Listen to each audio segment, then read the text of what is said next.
Welcome to Wisdom of the World. Today I'm with my children in Greece, so I'm going to tell a story from Greece. The story is about, is love without trust worth it? It's called Psyche and Eros, and probably the greatest love story ever told in Greece, I think. And it goes like this. Once upon a time, there was Psyche. Psyche was an ordinary mortal girl of an exquisite beauty. And she was so beautiful that all men from all corners of Greece came to look at her. Now, this made Aphrodite, who is the goddess of beauty among the gods in Greece, very, very jealous. So jealous that she asked her son who happened to be Eros, the guy with the arrow who can make anybody fall in love, to make sure that Psyche would fall in love with the most ugly, despicable creature ever that he could find. Now, when Eros saw Psyche, he fell in love himself, totally. And he could not do his mother's bidding. And so he did nothing. And for many years, many men came to visit Psyche and looked at her, but then subsequently they would marry somebody else. And then her parents got so desperate, they finally went to Delphi, the oracle. And the oracle said that Psyche should dress up in black and alone climb a high mountain. And then she would be taken away by a winged serpent, snake, that she should marry. Now, Eros and her parents were not very charmed by this whole idea, but they had to follow the advice of Delphi, of the god of Delphi. So the girl did as she was asked. She climbed the mountain and waited and waited and waited. And then she was carried by the wind, in Greek the god Zephyrus, to a big castle. And she was very warmly and lovingly and kindly received in that castle. And she spent a night also there. And the man who was with her was really kind, and she could feel it. She couldn't see, but she could feel that was not some sort of a monster. It was the loving husband she had always wanted.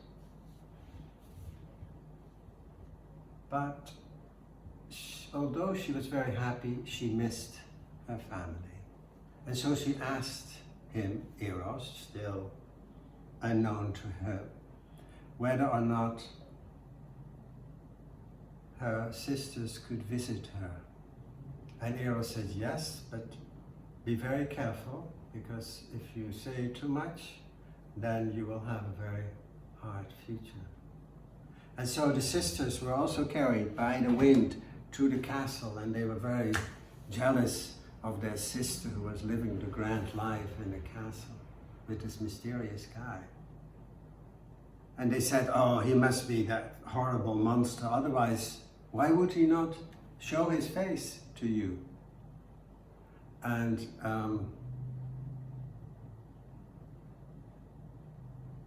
so she devised a plan. She said, what I'm going to do is, at night, I will light a candle and I will look at his face. And if it's the monster, I have my knife here, I will kill him. But if not, I will just go back happily asleep. So she did. She lit a candle and she saw Eros's beautiful face, and she was happy. But just as she was about to blow out the candle, a drop of wax fell on the face of Eros, who immediately woke up, and he said, love cannot exist without trust. And he left right away. Now she was heartbroken, upset and sad, didn't know what to do. He did not come back. So finally she sought the help of Aphrodite, his mother, the goddess of beauty. And she said, okay, you have to do these 3 impossible tasks before you can have him back. And so with the help of friends and of nature, she managed to actually do those 3 horrible difficult tasks. And she went back to Aphrodite, and Aphrodite said, yeah, well, you will never ever see my son back, she said, still totally jealous. The other gods were watching and felt sorry for her. So eventually they asked Hermes, the messenger god, to go to Eros and tell him what had happened. And so Eros was very touched by her love and returned to her. And since then, they lived together happily, and Zeus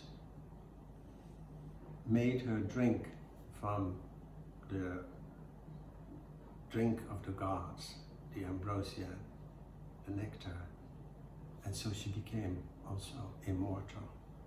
And from that day on, also Aphrodite was happy, because everybody now again considered her the most beautiful god that was there, and they all forgot about Psyche.